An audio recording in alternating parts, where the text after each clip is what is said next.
श्रीहरि श्रीमद् भगवद गीता अध्याय 6। श्री भगवान कहिले, जेउ मनुष्य कर्मफलर आश्रय न नहीं कर्तव्य कर्म करे से ही सन्यासी ओ जोगी। केवल अग्नि त्याग करदेले केही सन्यासी हो जाए नहीं कि केवल कर्म त्याग करदेले केही जोगी हो जाए नहीं। हे अर्जुन, लोके जहाकु सन्यास कहती ताहाकु तुमे जोग बोली जान। कारण संकल्प गुड़ी को त्याग न करी मनुष्य कौनसी प्रकारर जोगी होई पारे नाही। जे जोग अर्थात समतारे आरूढ़ हेबाकु चाहे सेपरी मननशील जोगी पाई कर्तव्य पालन ही जोगारूढ़ हेबारे कारण बोली कुहा जाइछि एवं सेही जोगारूढ़ मनुष्य को प्राप्त शांति ही परमात्मा प्राप्ति रे कारण बोली कुहा जाइछि। समस्त संकल्प त्याग करिथिबा मनुष्य जेतेबेले इंद्रिय भोगरे ओ कर्मरे आसक्त हुए नहीं सेतेबेले ताकू जोगारूढ़ कुहा जाए। निजे निजर उद्धार कर, निजर पतन कर नहीं। कारण निजे ही निजर मित्र एवं निजे ही निजर शत्रु। जे निजे निजको जय करिछि से निजे ही निजर बंधु एवं जे निजको जय करि नहीं सेपरी अनात्मार आत्मा ही शत्रुतारे शत्रु परि व्यवहार करे। जे निज उपरे विजय प्राप्त करिछि सेही शीत उष्ण बा अनुकूलता और प्रतिकूलता सुख दुख तथा मान अपमान रे प्रशांत बा निर्विकार रहुथिबा मनुष्य को परमात्मा नित्य प्राप्त अटंती। जहार अंतःकरण ज्ञान और विज्ञान रे तृप्त, जे कूटपरि निर्विकार जितेन्द्रिय तथा टेका पथर और सुवर्ण रे समबुद्धि संपन्न एपरि जोगी को युक्त बा जोगारूढ़ कुहा जाए। सुहृद मित्र शत्रु उदासीन मध्यस्थ द्वेष्य और संपर्कीय मानक प्रति तथा साधु आचरणकारी और पापाचरणकारी प्रति मध्य समबुद्धि रखुथिबा मनुष्य श्रेष्ठ अटे। भोगबुद्धि पूर्वक संग्रह न करुथिबा इच्छा रहित एवं अंतःकरण तथा शरीर को वशीभूत करिथिबा जोगी एकाकी एकांत स्थान रे रही निरंतर परमात्मा ठारे मनोनिवेश करंतु। पवित्र स्थान रे तल आड़ू क्रमशः कुशासन मृगचर्म और वस्त्र बिछा होइथिबा एवं अति उच्च और अति नीच होई नथिबा निज आसन को स्थिर भावे स्थापन करी सेही आसन रे उपवेशन पूर्वक चित्त और इंद्रियगणकर क्रिया को आयतरे रखी मन एकाग्र करी अंतःकरणर शुद्धि निमंते योगाभ्यास करिबा उचित। काया शिर और ग्रीवा को अचल भावे सीधा रखी तथा कौनसी दिग को दृष्टि न देई केवल निज नासिकार अग्रभाग को दृष्टि देई स्थिर भावे बसंतु।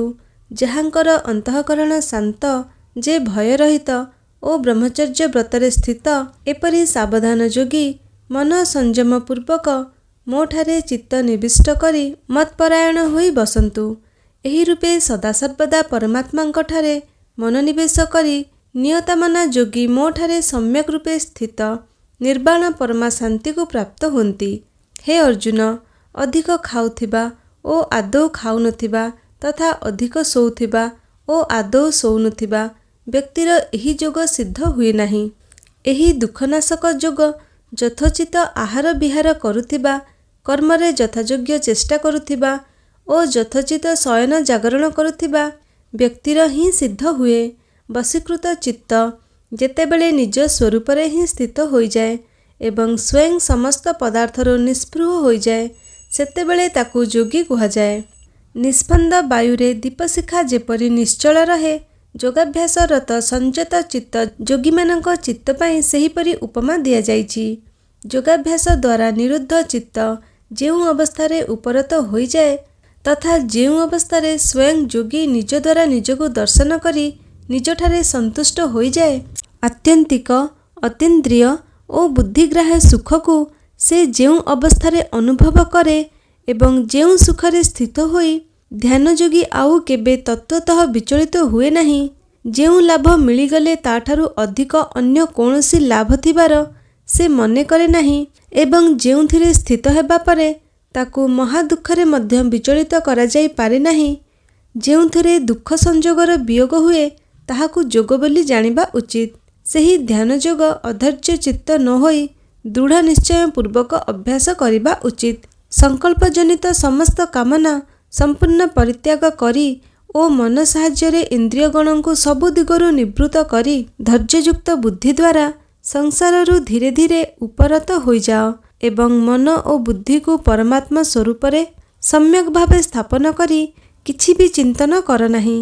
ଏହି ଅସ୍ଥିର ଓ ଚଞ୍ଚଳ ମନ ଯେଉଁ ଯେଉଁ ସ୍ଥାନରେ ବିଚରଣ କରେ ସେହି ସ୍ଥାନରୁ ଏହାକୁ ନିବୃତ୍ତ କରାଇ କେବଳ ପରମାତ୍ମାଙ୍କ ଠାରେ ହିଁ ଉତ୍ତମ ରୂପେ ନିବେଶ କର। ଯାହାର ସମସ୍ତ ପାପ ନଷ୍ଟ ହୋଇଯାଇଛି, ରଜଗୁଣ ଶାନ୍ତ ଓ ମନ ପ୍ରଶାନ୍ତ ହୋଇଯାଇଛି, ଏତାଦୃଶ ବ୍ରହ୍ମସ୍ୱରୂପ ଯୋଗୀଙ୍କୁ ନିଶ୍ଚିନ୍ତ ରୂପେ ଉତ୍ତମ ବା ସାତ୍ୱିକ ସୁଖ ପ୍ରାପ୍ତ ହୁଏ। ଏହି ପ୍ରକାରେ ନିଜକୁ ସର୍ବଦା ପରମାତ୍ମାଙ୍କ ଠାରେ ସଂଯୁକ୍ତ କରିଥିବା ପାପରହିତ ଯୋଗୀ ସହଜରେ ବ୍ରହ୍ମପ୍ରାପ୍ତି ରୂପକ ଆତ୍ୟନ୍ତିକ ସୁଖ ଅନୁଭବ କରେ।